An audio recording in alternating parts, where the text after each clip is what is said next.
تو یہی تو بدعت ہے. اب آ جائیے مشورے پر. مشورہ کرتے ہیں روزانہ. پہلی بات, حدیث میں روزانہ مشورے کا ذکر ہی نہیں ہے.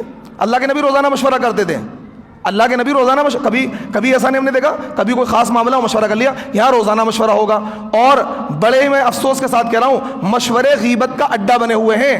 مشورے غیبت کا اڈا بنے ہوئے ہیں. امام صاحب کیا کر رہے ہیں, مؤذن صاحب کیا کر رہے ہیں, باقاعدہ مشورے میں پلاننگ ہوتی ہے امام کو ہٹانے کی. مشورے میں امام کو ہٹانے کی پلاننگ ہوتی ہے. یہ میرے ساتھ ہوا ہے, یہ میرے ساتھ یہاں بھی ہوا ہے اور بھی جگہ ہوا ہے. مشورے میں پلاننگ ہوتی ہے, امام کے خلاف سازشیں ہوتی ہیں. مشوروں کو غیبت کا. تو تبلیغی جماعت کا کام غلط نہیں ہے. ان لوگوں نے اپنی حرکتوں کی وجہ سے تبلیغی جماعت کو بدنام کر دیا ہے, اس کے کام کو غلط کر دیا اپنے طرز عمل کی وجہ سے. اب کیا ہے, مشورے کو لازم پکڑ لیا ہے. کیا کر لیا ہے, مشورے کو. چاہے کچھ بھی ہو جائے مشورہ ضرور ہوگا. چاہے کچھ بھی ہو جائے مشورہ ضرور ہوگا. آندھی آ جائے, طوفان ہو جائے, ارے بھائی کبھی کبھار ڈیلے کر دو, کبھی کبھار چھوڑ دو. لازم کیوں کر رکھا آپ نے؟ نہیں جی, آندھی آ جائے, طوفان آ جائے, فساد ہو جائے, دنگے ہو جائیں, مشورہ ضرور ہوگا. بھائی یہی تو بدعت ہے, لازم. اب کیا ہے, تعلیم. ظہر کے بعد تعلیم ہوتی ہے. ابھی جمعے کا بیان ہو جاتا ہے. یہ کیا ہوا ہے, میں نے رامائن اور گیتا پڑھ کے تو نہیں سنائی ہے, قرآن پڑھ کے سنا رہا ہوں, اللہ کے نبی کی بات بتا رہا ہوں. اب اس کے بعد کتاب لے کے بیٹھیں گے, تعلیم ہوگی. ارے بھائی یہی تو بدعت ہے. آپ لازم کیوں کر رہے ہو؟ جمعے کے دن تعلیم مت کرو. جب امام نے خطبہ دے دیا اور دین کی بات بتا دی اور تعلیم کر دی, تو اب مزید کیا ہے, اس کتاب کو پڑھنے کی کیا ضرورت ہے؟ چاہے 2 آدمی بیٹھیں گے ضرورت کتاب لے کے کہ بھائی تعلیم ہوگی. یہی تو بدعت ہے. میری بات کو سمجھیے, اس کو آپ دوسرے اینگل سے مت سوچنا کہ بھائی جماعت کی مخالفت کر رہے ہیں. میں کہہ رہا ہوں بھائی اس عمل, میں نہیں کہہ رہا آپ جماعت کا کام نہ کرو, جماعت کا کام کرو, لیکن اس طرز عمل کو سدھارو. اس طرز عمل کو سدھارو. کوئی لگا رہا وقت, اچھی بات ہے. کوئی وقت نہیں لگا رہا, اچھی بات ہے. مشورہ کبھی ہو گیا, کبھی ٹال دیا, کوئی مسئلہ نہیں ہے. اب کیا ہے, اتوار کا جوڑ ہے, ہونا ہی ہونا ہے. آندھی آ جائے, طوفان آ جائے, جوڑ ضرور ہوگا. جوڑ کیا ایک دن بھی ڈیلے نہیں ہو سکتا, چاہے کتنا ہی بڑا مسئلہ ہو. ابھی مولانا کلیم صدیقی صاحب کی گرفتاری ہوئی تھی, تو اس دن کیا تھا, آل انڈیا امامز کونسل نے احتجاج کیا. تو میں نے کہا بھائی چلو, میں نے یہاں عصر کے بعد, اتوار کا دن تھا, میں نے کہا بھائی احتجاج میں شریک ہوں گے. تو بھائی جماعت والے سارے بیٹھ گئے کہ آج ہمارا اس کا دن ہے. حالانکہ پھر میرے غصہ کرنے پر 2-3 شریک بھی ہوئے. تو بھائی ایک دن چھوڑ دو, کیا دقت ہے؟ یہی تو بدعت ہے کہ آپ نے لازم پکڑ لیا. کتنا ہی اہم مسئلہ ہو آپ چھوڑ نہیں سکتے. بھائی میں قرآن کی تفسیر کرتا ہوں, کبھی کرتا ہوں, کبھی نہیں کرتا ہوں. میں لازم نہیں کر رکھا میں نے.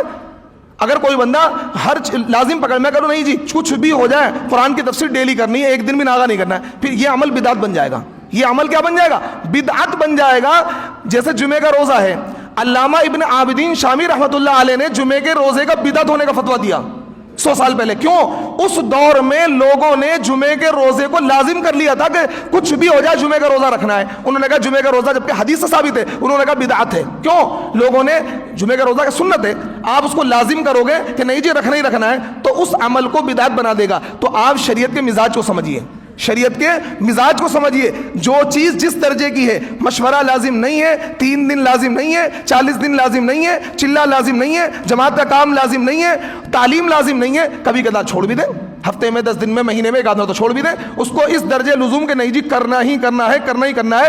آپ کے اس عمل نے تبلیغی جماعت کے کام کو نقصان پہنچایا ہے. بھلے ہی آپ کچھ بھی سمجھتے ہیں کہ آپ فائدہ پہنچا رہے ہیں, آپ اس عمل کو بدعت بنا رہے ہیں. آپ کی شدت نے, اس جہالت نے اس کام کو نقصان پہنچایا. تو سعودی گورنمنٹ نے کہا ہے کہ یہ جو ہے یہ بدعت کا دروازہ یہ لوگ کھول رہے ہیں. اور یہ بات میں کہہ رہا ہوں, یقیناً انہوں نے اس عمل کو بدعت بنا دیا ہے اپنے لازم کرنے کی وجہ سے. آج یہ لازم کرنا چھوڑ دیں, بدعت نہیں ہوگا.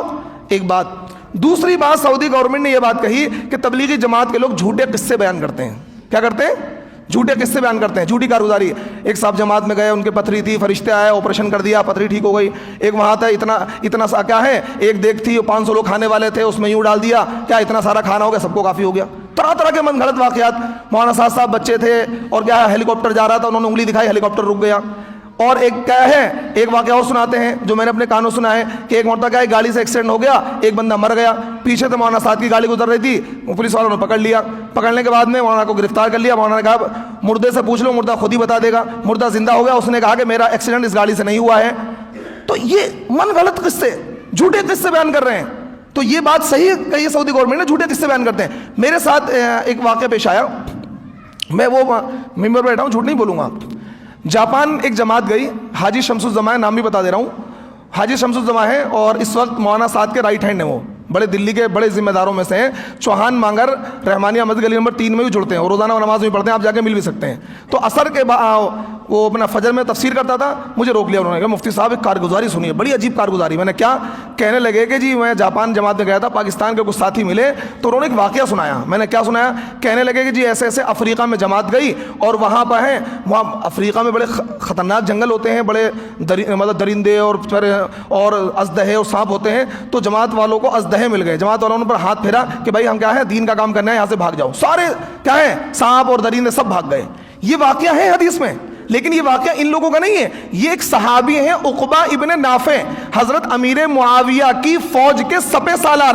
انہوں نے پورا لشکر روانہ کیا تھا افریقہ کو فتح کرنے کے لیے. تو افریقہ کے جنگل میں عقبہ ابن نافع کا جب لشکر پہنچا ہے, انہوں نے افریقہ کے جنگل میں خیمے نصب کیے. تو وہاں کے لوکل لوگوں نے کہا کہ جنگل میں مت ٹھہرنا, بہت ہی خطرناک جنگل ہے, شیر شیرنیاں درندے اور چیتے اور اژدہے ہیں, تمہیں کھا جائیں گے. تو انہوں نے کہا کہ ہم اللہ کے نبی کے غلام ہیں, ہمیں کوئی چیز نقصان نہیں پہنچا سکتی ہے. انہوں نے خیمے نصب کیے اور ایک اعلان کیا, ایھا الحشرات والارض. انہوں نے کہا اے چرندوں پرندوں درندوں خونخوار جانوروں, یہ اعلان سن لو, نحن اصحاب رسول اللہ صلی اللہ علیہ وسلم, ہم اللہ کے نبی کے غلام ہیں, اللہ کے نبی کے ساتھی ہیں. اگر کسی نے ہمیں نقصان پہنچانے کی کوشش کی تو ہم اسے قتل کر دیں گے. تاریخ گواہ ہے, تاریخ کے اندر لکھا ہوا ہے. عقبہ ابن نافع کے اس اعلان کے بعد درندے پرندے شیر شیرنیاں چیتے اژدہے سب نے جنگل خالی کر دیا, اور انہوں نے صحابہ نے اور تابعین نے وہاں پڑاؤ ڈالا.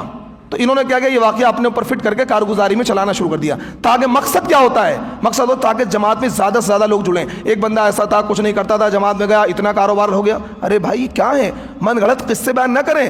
ہمارا دین بڑا پاک صاف دین ہے, یہودیوں کی طرح عیسائیوں کی طرح من گھڑت قصوں پر نہیں چلتا ہے. اللہ کے نبی صلی اللہ علیہ وسلم نے ارشاد فرمایا, لن تضلوا بعدی ان تمسکتم بہما القرآن و سنت رسول, کہ تم میرے بعد ہرگز گمراہ نہیں ہوگے جب تک کہ قرآن کے سنت کے اور حدیث کے دامن کو مضبوطی سے پکڑے رہو گے.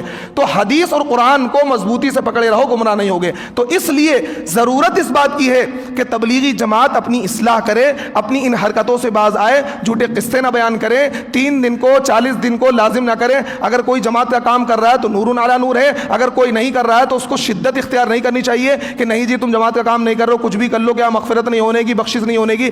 ایک صاحب نے مجھ سے کہا, کہنے لگے امام صاحب آپ بہت اچھے آدمی, یہاں نہیں جعفر آباد میں, کہ اگر آپ کا وقت لگا ہوتا تو دین کی سمجھ آپ کے اندر آ جاتی. مجھ سے یہ بات کہی, میں نے اس کو جو ڈانٹا اور لتا, میں نے ہاتھ پکڑا کے کمرے سے باہر نکال دیا. میں نے بدتمیز کہیں گا, میں نے ہمیں دین کی سمجھ نہیں ہے, تو نے 40 دن لگا کے ساری دین کی سمجھ تیرے اندر آ گئی, 15 سال میں قرآن حدیث سب پڑھ لیا, ہمیں دین کی سمجھ نہیں آئی. تو معاملات یہ ہیں, ان جہالت کی وجہ سے تبلیغی جماعت کا کام بدنام ہو رہا ہے, اور کیا ہے اکابرین کی قائم کردہ جماعت کا نقصان ہو رہا ہے. اور آج جو خدمت تبلیغی جماعت نے 80 سال میں کی تھی, ان 20 سالوں میں سارا بیڑا غرق ہو گیا, سارا معاملہ غلط ہو گیا. اور دوسرا کام, جھوٹی حدیثیں بیان کرتے ہیں. دین کی تھوڑی بہت غور و فکر کرنا, 60 یا 70 سال کی نفلی عبادت سے افضل ہے, کوئی حدیث نہیں ہے. سن لو کوئی حدیث نہیں ہے. جماعت والے کہتے ہیں دین کی, آؤ بھائی آؤ بیٹھو, دین کی بات کا کہنا, دین کی بات کا سننا ایمان والوں کو نفع دیتا ہے, آؤ. پھر یہ والی حدیث سناتے ہیں, دین کی تھوڑی بہت غور و فکر کرنا 60 یا 70 سال کی نفلی عبادت سے افضل ہے. سناتے نہیں سناتے؟ کسی نے سنیے؟ بالکل یہ کوئی حدیث نہیں ہے. کوئی حدیث ہے تو مجھے لا کر دکھا دیں, کوئی حدیث لا کر دکھا دے. من گھڑت ہے, موضوع ہے, اپنی طرف سے گھڑی ہوئی ہے. اور ایک حدیث وہ بیان کرتے ہیں جس کا انکار پہلے بھی میں نے کیا تھا, آج پھر کر رہا ہوں, کہ گشت کرنے کے بعد جو نماز پڑھی جائے گی اس پر 7 لاکھ نماز کا ثواب ملے گا. یہ بھی کوئی حدیث نہیں ہے, یہ بھی جماعت والے کہتے ہیں یہ بھی ھذا موضوع منکر, یہ بالکل کیا ہے, منکر ہے, موضوع ہے, من گھڑت ہے, گھڑی ہوئی حدیث. کوئی حدیث ایسی روایت حدیث کے اندر موجود نہیں ہے. اور ساری جہاد کی آیتیں سب اپنے اوپر فٹ کرتے ہیں, ہلکے ہو بھاری ہو جماعت میں نکلو, ہلکے ہو. بھائی یہ جہاد کی آیتیں ہیں, یہ مت کرو. یہ بات یاد رکھو, میں تمہارا مخلص دوست ہوں. جماعت والوں سن لو, بھلے تم مخالف سمجھو, میں تمہارا مخلص دوست ہوں, تمہاری اصلاح کر رہا ہوں. کوئی امام تمہاری اصلاح نہیں کرے, اسے پتا میری امامت چھن جائے گی, میرا بوریا بستر گول ہو جائے گا, مجھے اس بات کی کوئی پرواہ نہیں ہے, کوئی پرواہ نہیں. میں صرف تمہارا, کیونکہ تمہاری غلط باتوں میں جو تمہیں ٹوک رہا ہے وہ تمہارا مخلص دوست ہے. اللہ کے نبی صلی اللہ علیہ وسلم نے ارشاد فرمایا, من فسر برائے القرآن فلیتبوأ مقعدہ من النار, کہ جو رائے سے تفسیر کرے گا اپنا ٹھکانہ جہنم میں بنا لے. اللہ کے نبی نے ارشاد فرمایا, من کذب علی متعمدا فلیتبوأ مقعدہ من النار, کہ جو اللہ کے نبی کی طرف جھوٹی نسبت کرے گا, جھوٹی حدیث بیان کرے گا, اپنا ٹھکانہ جہنم میں بنا لے. یہ 2 چیزیں اپنے ذہن میں رکھیں, اور کسی بھی بات کو بیان کرنے سے پہلے بہت محتاط رہیں اور اس کو پہلے علماء سے تصدیق کر کے پھر بیان کریں. انشاءاللہ آپ اصول کی روشنی میں کام کیجئے. آپ جو اصول حضرت مولانا الیاس نے مرتب کیے تھے ان کے مطابق کام کیجئے, ہم آپ کے ساتھ ہیں. لیکن آپ جس طریقے سے بے اصولی سے کام کر رہے ہیں ہم آپ کے ساتھ نہیں ہیں. ہم آپ کی بار بار اصلاح کرتے رہیں گے چاہے آپ کچھ بھی کرتے رہیں, کتنی مخالفت کرتے رہیں, میری زبان تو بند نہیں ہوگی. جب تک غلط کام ہوتا رہے گا میں اس کی اصلاح کرتا رہوں گا. اللہ رب العزت مجھے اعمال صالحہ کی توفیق عطا فرمائے اور تمام حاضرین کو کیا ہے دین کی صحیح سمجھ عطا فرمائے. وآخر دعوانا ان الحمدللہ رب العالمین.